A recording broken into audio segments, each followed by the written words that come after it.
नमस्कार। आप सभी दर्शकों का डॉक्टर मंजुल जोशी यूट्यूब चैनल में स्वागत करता हूं। आज के वीडियो में जानेंगे शनि मंगल युति के लाभ, नुकसान और उपायों के बारे में।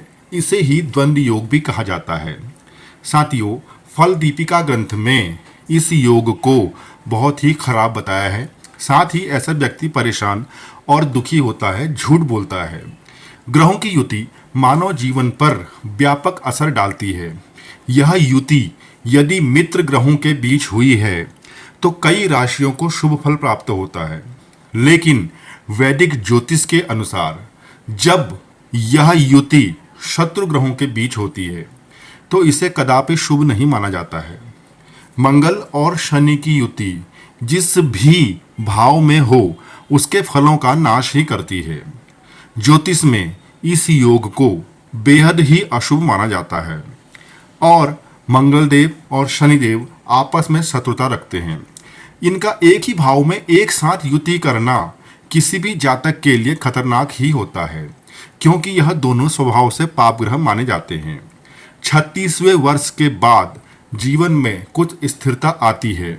ऐसा माना जाता है यदि इन दोनों ग्रहों की स्थिति कुंडली में ठीक न हो तो व्यक्ति अकारण ही परेशान रहता है। यदि किसी कुंडली में ये दोनों ग्रह साथ साथ हों, चाहे वह शुभ भाव के भी मालिक ही क्यों न हो, जीवन को कुछ न कुछ कष्टकर तो बनाते ही हैं। अगर शनि या मंगल योग कारक हों या सम हों या कुछ विशेष परिस्थितियों में इस योग के कभी कभार अच्छे परिणाम भी देखने को मिलते हैं। जैसे इस योग वाले जातक सर्जन भी बनते हैं, सरकारी नौकरी में भी उच्च पद प्राप्त करते हैं, पुलिस या मिलिट्री में भी वह उच्च पद प्राप्त करते हैं। ऐसे व्यक्तियों का टेक्निकल ज्ञान बहुत ही अच्छा होता है और इंजीनियरिंग आदि के क्षेत्र में भी खूब सफलता प्राप्त करते हैं, पर जीवन संघर्षमय रहता है। यदि यह योग 6, 8, 12 अर्थात त्रिक भाव के अलावा अन्य जगहों पर बन रहा हो और वह योग मकर राशि में बन रहा हो तो वहां पर भी इस योग का कुछ शुभ परिणाम देखने को मिलता है, क्योंकि मकर राशि में मंगल उच्च के होते हैं और शनि स्वराशि के होते हैं। तो ज्योतिष की मान्यता के अनुसार ग्रह अपनी उच्च राशि और स्वराशि में शुभ ही परिणाम देते हैं। तो इस प्रकार से यहाँ पर कुछ शुभ परिणाम कभी कभार देखने को मिलते हैं।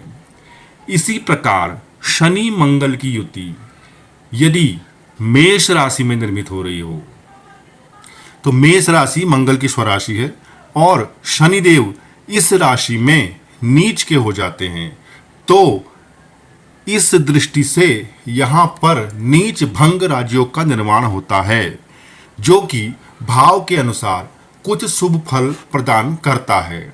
तो कुछ विशेष परिस्थितियों में इस योग के द्वारा कुछ शुभ फल भी देखे गए हैं।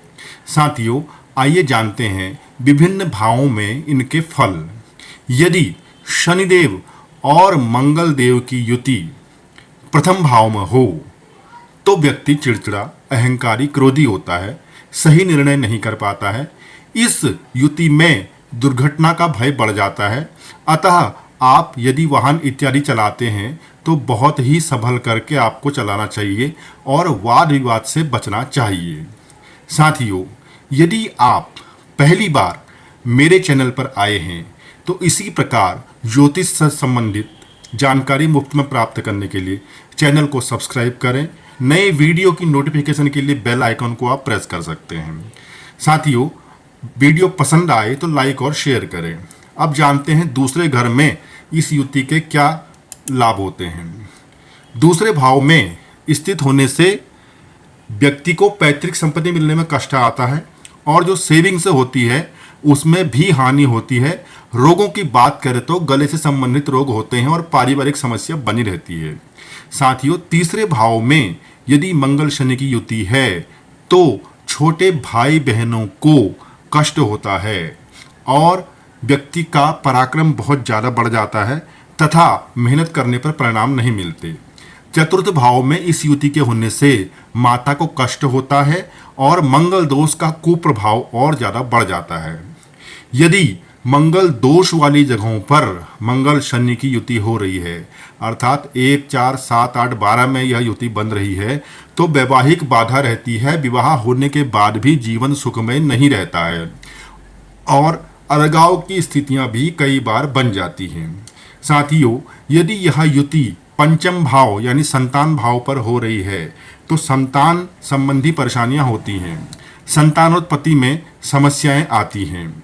यदि यह युति पंचम, सप्तम या अष्टम पर है तो स्त्रियों को गर्भधारण की समस्या होती है, बार बार गर्भपात का होना होता है और ऑपरेशन तथा अन्य बीमारियों के भी योग बनते हैं।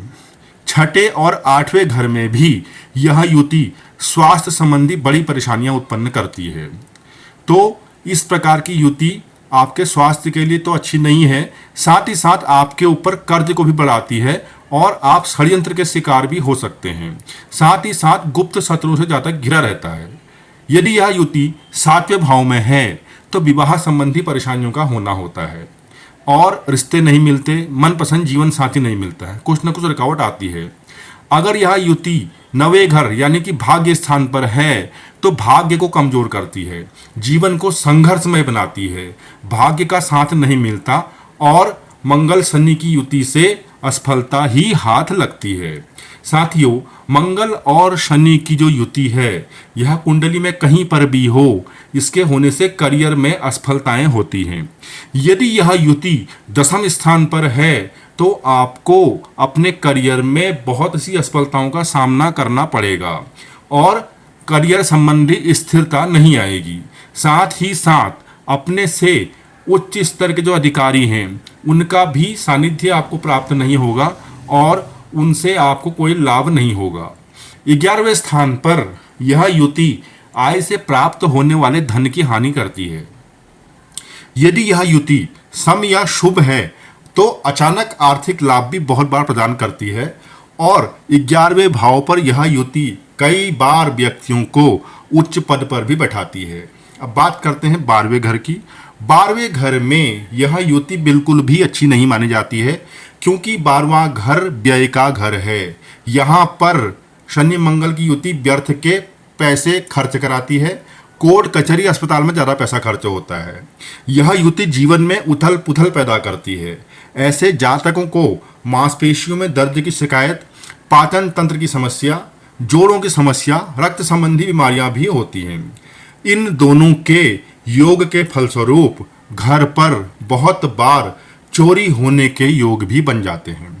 साथियों, यदि आप हमें कुंडली दिखाना चाहते हैं तो स्क्रीन पर दिए नंबरों पर आप ज्योतिष सलाह या परामर्श के लिए हमें संपर्क कर सकते हैं। अब जानते हैं मंगल और शनि के युति के जातकों को क्या उपाय करने चाहिए। मंगल और शनि से प्रभावित जातकों को हनुमान चालीसा और बजरंग बाण का पाठ करना चाहिए। महाबली बजरंग बली की उपासना विशेष लाभकारी है। शनि और मंगल ग्रहों की शांति के लिए जो दूसरा उपाय है वह है उनके बीज मंत्रों का जाप करना चाहिए। बीज मंत्रों के जाप से ग्रह शुभ परिणाम देते हैं। यह वैदिक सात्विक उपाय है। इस उपाय के लिए अर्थात शनि और मंगल के बीज मंत्र जाप के लिए आप हमें भी संपर्क कर सकते हैं। साथियों, शनि और मंगल यदि दोनों मारक हों तो शनिवार को शनि की और मंगलवार को मंगल की वस्तु का दान करना चाहिए। शनि या मंगल दोनों में से जो भी उच्च का हो या स्वराशि हो तो उसके निमित्त दान नहीं करना चाहिए। यदि दोनों में से कोई नीच राशि में स्थित हो तब दान किया जा सकता है। एक अन्य उपाय में शनिवार के 23 व्रत करें और मंगलवार के 11 व्रत करें। शनिवार के व्रत में आप एक समय नमक का सेवन कर सकते हैं और शनि व्रत में उड़द की खिचड़ी खानी चाहिए। मंगलवार के व्रत में मीठा भोजन करना चाहिए और वह भोजन भी लोहे के बर्तनों में नहीं पकाया हुआ होना चाहिए। साथियों, अन्य उपाय में जन्म कुंडली में शनि और मंगल में जो भी योग कारक है उसका रत्न कुंडली विश्लेषण करवाकर ज्योतिषी की सलाह से धारण करना चाहिए। इन दोनों ग्रहों का रत्न साथ बिल्कुल भी धारण नहीं करना चाहिए, क्योंकि यह एक दूसरे के शत्रु ग्रह है। तो साथियों, आज के वीडियो में मैंने आपको शनि मंगल युति के लाभ और उनके नुकसान तथा उनके उपायों के बारे में बताया। वीडियो में दी गई जानकारी यदि आपको पसंद आए तो वीडियो को लाइक और शेयर करें, हमारे चैनल को सब्सक्राइब करें। यदि आपकी कोई एडिशनल क्वेरी है तो कमेंट बॉक्स के माध्यम से अपडेट करें। धन्यवाद।